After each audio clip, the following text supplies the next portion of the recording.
ఈ పేరుతోటి కొంతమంది దందాలు ధరణి పేరుతోటి భూదందాలు చేసి మరి వందల ఎకరాల భూములు కాజేసినటువంటి పరిస్థితి కూడా చూస్తూ ఉన్నాం. పోయిన ప్రభుత్వంలోనే క్యాబినెట్ సబ్ కమిటీ వేసి వాళ్ళంతా అధ్యయనం చేసి దీంట్లో 20 లోపాలు ఉన్నాయి, వీటన్నిటినీ సవరించాలని చెప్పారు. సవరించకుండానే వాళ్ళు దిగిపోవటం అనేది జరిగింది. ఈ ప్రభుత్వం వచ్చిన తర్వాత 5గురితో కమిటీ వేశారు. ఇప్పటి వరకు ఫైనల్గా దీనిపైన ఏం నిర్ణయం చేయలేదు. కాబట్టి ఈ ధరణి పేరుతోటి ఇబ్బంది పడేటువంటి రైతాంగం వాళ్ళ సమస్యల్ని తీర్చడానికి ప్రత్యేకంగా ఆ ధరణిలో ఉన్న లోపాలను సవరించి వాళ్ళ సమస్యలన్నీ కూడా తీర్చాలని చెప్పేసి ఈరోజు తీర్మానం కూడా ప్రవేశపెట్టడం అనేది జరిగింది. అట్లనే ఈ ప్రభుత్వం మరి ప్రత్యేకంగా 6 పథకాలు ప్రకటించి ఆ 6 పథకాలు 100 రోజులు కాకముందే మేము అమలు చేస్తామని చెప్పేసి హామీ ఇచ్చి అధికారులకు వచ్చింది. ప్రభుత్వము తర్వాత ముఖ్యమంత్రి గారు మంత్రులు ప్రజల సమస్య పైన సానుకూలంగా స్పందిస్తున్నారు. కానీ 6 పథకాల విషయానికి వచ్చినప్పుడు 2 మాత్రమే అమలు చేశారు. ఇంకో 2 పథకాలు ఈ నెలాఖరు వరకు అమలు చేస్తామంటున్నారు. ఇంకొక 2 పథకాలు ఎప్పటి వరకు చేస్తారో తెలియనటువంటి పరిస్థితి. మరి ఇప్పటికి 100 రోజుల్లో 75 రోజులు అవుతుంది అధికారులకు వచ్చి, ఇంకొక 15 రోజులు మాత్రమే మిగిలింది. కాబట్టి ప్రజలకు ఇచ్చినటువంటి హామీ ప్రకారంగా 6 పథకాలని ఈ 100 రోజుల్లో అమలు చేయడానికి కావాల్సిన పద్ధతుల్లో చిత్తశుద్ధితోటి మరి ప్రభుత్వం ఆ రకంగా బాధ్యతగా పనిచేసి అమలు చేయాలని చెప్పేసి కోరుతా ఉన్నాం. అదేవిధంగా కరువు అనేది కూడా వచ్చింది. ఎందుకంటే వర్షాలు సరిగా లేక వేసినటువంటి పంటలు మొత్తం కూడా ఎండిపోయి ఇవాళ నాగార్జున సాగర్ ఆయకట్టు ప్రాంతంలో చూస్తే 30-40% వేసినటువంటి పంటలన్నీ కూడా ఆ ప్రాజెక్టు నీళ్లు లేక బోర్లు మొత్తం ఇంకిపోయి చెరువుల్లో కూడా నీళ్లు లేక మొత్తం కూడా ఎండిపోవటం అనేది జరుగుతుంది. రైతులు చాలా ఆందోళనగా ఉన్నారు. కనీసం ఒక వారం రోజులైనా మీరు నీళ్లు ఇచ్చి వాటిని కాపాడమంటే కాపాడే దిక్కు కూడా లేదు. త్రాగునీటి సమస్య కూడా తీవ్రంగా వస్తూ ఉన్నది. ఇలా మిషన్ భగీరథ ద్వారా వచ్చేటువంటి నీళ్లు కూడా గ్రామాలకు అందటం లేదు. కాబట్టి ఈ నీటి ఎద్దడిని త్రాగునీటి సమస్యను కూడా మరి ప్రజలు ఇబ్బంది పడకుండా పరిష్కారం చేయడానికి ఇప్పటి నుంచే చర్యలు తీసుకోవాలి.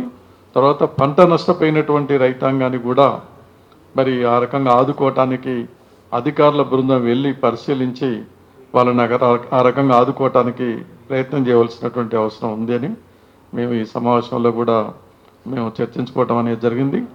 అట్లాగనే ప్రజలకు ఇచ్చినటువంటి హామీలు అమలు చేసేటువంటి విషయంలో ప్రభుత్వం ఏమాత్రం కూడా జాప్యం చేయకుండా మరి గత ప్రభుత్వం లాగానే మాటలు చెప్తూ కాలం గడపడం కాకుండా అన్నిటినీ కూడా మరి చిత్తశుద్ధితో అమలు చేయడానికి కావాల్సిన చర్యలు చేపట్టాలనేది తెలియజేస్తాను.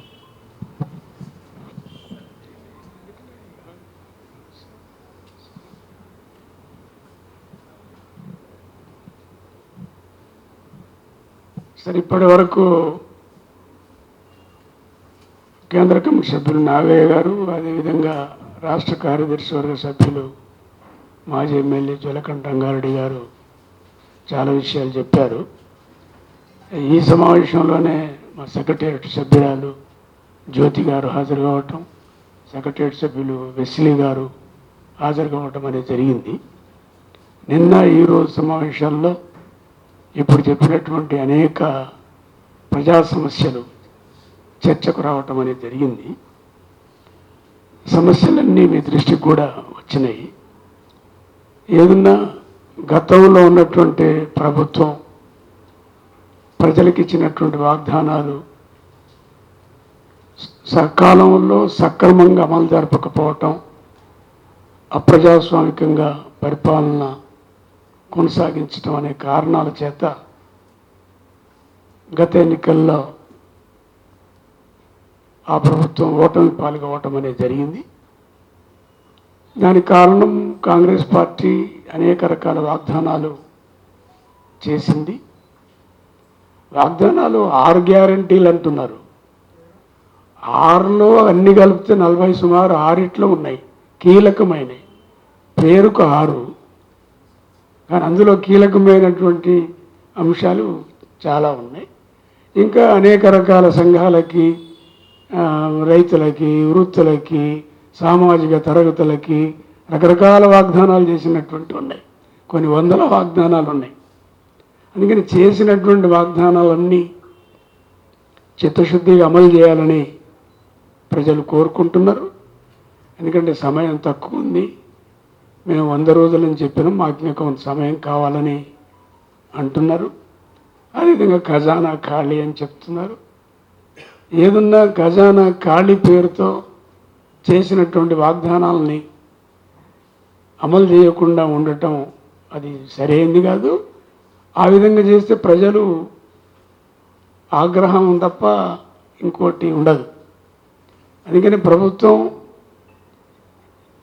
వాళ్ళు ఇప్పటికీ చెప్తున్నారు, మేము చిత్తశుద్ధిగా చేసినటువంటి వాగ్దానాలన్నీ అమలు చేస్తామని చెప్తున్నారు. కాబట్టి కొంత సమయం కావాలంటున్నారు. కాబట్టి ప్రజల్లో కూడా ఎదురు చూసే పరిస్థితులు ఉన్నాయి. ఇవి వస్తాయేమో, ఇవాళ కాకపోతే ఇంకా 15 రోజులు పడుతుందో, నెల పడుతుందో అనేటువంటి వాతావరణం ఉంది. ఇప్పటికే రైతు బంధుకు సంబంధించినటువంటి చర్చ జరుగుతున్నది. విద్యుత్ కోతలకు సంబంధించిన చర్చ జరుగుతున్నది. రంగారెడ్డి గారు చెప్పినట్టుగా కరువు, నీటి సమస్య, మంచినీటి సమస్య, ఇవన్నీ చేసిన వాగ్దానాలే కాదు, కొత్త సమస్యలు కూడా ముందుకు వస్తున్నాయి. అందుకనే ప్రభుత్వం ఇచ్చినటువంటి మాటలు వృధా కాకుండా ప్రజలు కూడా ఎదురు చూస్తున్నారు. కాబట్టి ప్రజల యొక్క అభిప్రాయాలకు అనుగుణంగా వాళ్ళు ఇచ్చినటువంటి వాగ్దానాలన్నీ అమలు చేయాలని ఈ సందర్భంగా ప్రభుత్వాన్ని మేము కోరుతున్నాం. సిపిఎం పార్టీ అదేవిధంగా వివిధ ప్రజా సంఘాలు నిరంతరం ప్రజల పక్షాన ఉండి ప్రజల కోసం పోరాటాలు చేసినటువంటి చరిత్ర సిపిఎం పార్టీ చరిత్ర. అది ఏ ప్రభుత్వం ఉన్నా ఆ ప్రభుత్వాలు అనుసరిస్తున్న విధానాలను బట్టి మా వైఖరి ఉంటుంది. ఆ ప్రభుత్వం అనుసరిస్తున్నటువంటి చర్యల్ని బట్టి మా ప్రతిచర్య ఉంటుంది. అందుకని రానున్న రోజుల్లో ఈ ప్రభుత్వం ప్రజలకు అందుబాటులో ఉండి సరి అయినటువంటి పద్ధతుల్లో పనులు జరగకపోతే ఇప్పుడు చేసినటువంటి తీర్మానాలను ఆధారం చేసుకొని రానున్న రోజుల్లో ప్రజా ఉద్యమాల్ని మరింత ఉధృతం చేయటం కోసం, వాగ్దానాలను అమలు చేయించటం కోసం, ప్రజల తరఫున పోరాటం చేయటం కోసం చిత్తశుద్ధిగా ప్రయత్నం చేయాలని, పోరాటాలకు సిద్ధం కావాలని ఈ ప్లీనరీ సమావేశాల్లో కేడర్కి చెప్పడం అనేది జరిగింది. ఆ విధంగా తీర్మానాలు చేయటం అనేది కూడా జరిగింది. అందుకని ప్రభుత్వం ఇప్పటికైనా తన బాధ్యత నిర్వహించాలని, లేనిచో సిపిఎం పార్టీ వివిధ ప్రజా సంఘాలు రానున్న రోజుల్లో సమరశీల పోరాటాలకు సిద్ధం అవుతుందని సందర్భంగా చెప్పదలుచుకున్నాం.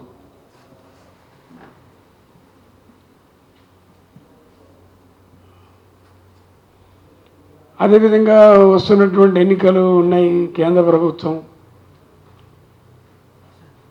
ప్రభుత్వం యొక్క విధానాలు మనకు తెలుసు. ప్రజా వ్యతిరేక విధానాలు అనుసరిస్తున్నారు. రాజ్యాంగాన్ని తుంగలో దొక్కేటువంటి పద్ధతులు కొనసాగుతున్నాయి. అనేక రకాల సమస్యలు రోజు చెప్తా ఉన్నాం. బీజేపీ ప్రభుత్వం వాళ్ళ యొక్క ఎజెండా ప్రజా వ్యతిరేక ఎజెండా కొనసాగుతూ ఉంది. అందుకనే రానున్న రోజుల్లో బీజేపీ విధానాలకు వ్యతిరేకంగా ప్రజా సమస్యలు రంగం మీదకి వస్తున్నాయి. ఆ సమస్యల్ని కూడా రానున్న రోజుల్లో పోరాటాలు చేయడానికి సిద్ధంగా ఉన్నాం. ముఖ్యంగా బీజేపీ విధానాలు మాత్రం అత్యంత ప్రమాదకరంగా తయారైనాయి. అది ప్రజల సమస్యలు ప్లస్ మత మౌఢ్యం ఇట్లాంటివన్నీ లింక్ అయ్యి ప్రమాదకరమైనటువంటి పరిస్థితులు, ప్రమాదకరమైనటువంటి సంకేతాలు కూడా వస్తున్నాయి. కాబట్టి ఆ విధానాలకు వ్యతిరేకంగా మా పార్టీ ఖచ్చితంగా ప్రజల్లోకి తీసుకుపోతాం. దాన్ని ఒంటరి చేయటానికి, ఓడించడానికి రానున్న రోజుల్లో మా ప్రయత్నం కొనసాగిస్తామని సందర్భంగా తెలియజేస్తున్నాం.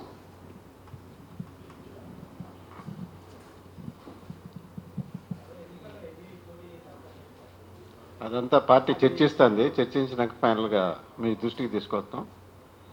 ఇంకా చర్చ పూర్తి కాలేదు. అది పూర్తి అయిన తర్వాత రాష్ట్ర కమిటీ చర్చించి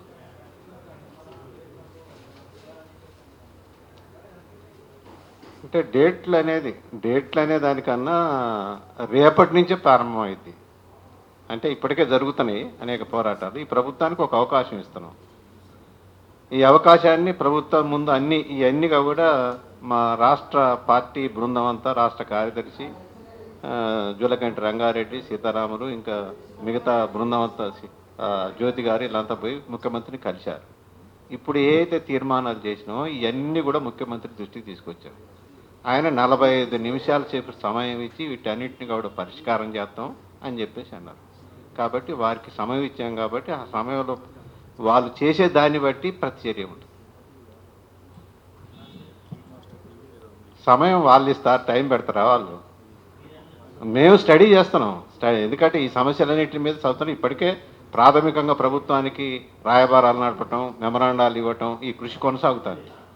అందుకని సావధానంగా ఇచ్చేటువంటి వాటిని బట్టి ప్రభుత్వం స్పందిస్తే ప్రజల లోపల ఇంకా భ్రమలు, ఎందుకంటే ఈ ప్రభుత్వం వచ్చింది ఏదో చేస్తుందని చెప్పే ఆశలు ఉన్నాయి. కాబట్టి ఆ ప్రజలు ఈ అన్ని విషయాలు తీర్చుకునేంత వరకు కొంచెం ఓపికగా వాళ్ళందరినీ కూడా, ఎందుకంటే ప్రభుత్వాన్ని రిప్రజెంటేషన్ రూపం లోపల తీసుకుపోతాం. ప్రజల రంగం తీసి పోరాటం అనేటువంటిది ఇప్పుడు అంత తొందరగా ప్రభుత్వానికి ఒక అవకాశం ఇవ్వాలి. కాబట్టి ఆ దృష్టిని బట్టి, ప్రభుత్వ కదలికను బట్టి మా చర్య ఉంటుంది.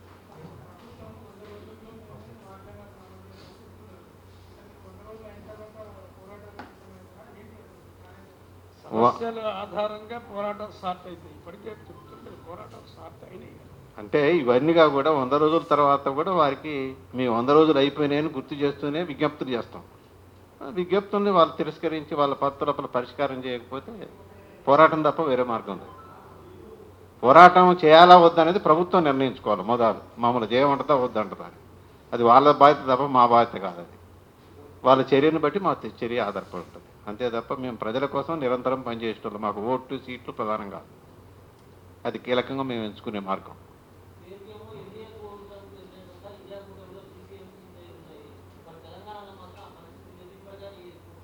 ఇవన్నీ చర్చించి ఫైనల్గా మీ దృష్టికి తీసుకొస్తాం. పార్టీ రాష్ట్ర కమిటీ ఇంకా పూర్తి కాలే కదా.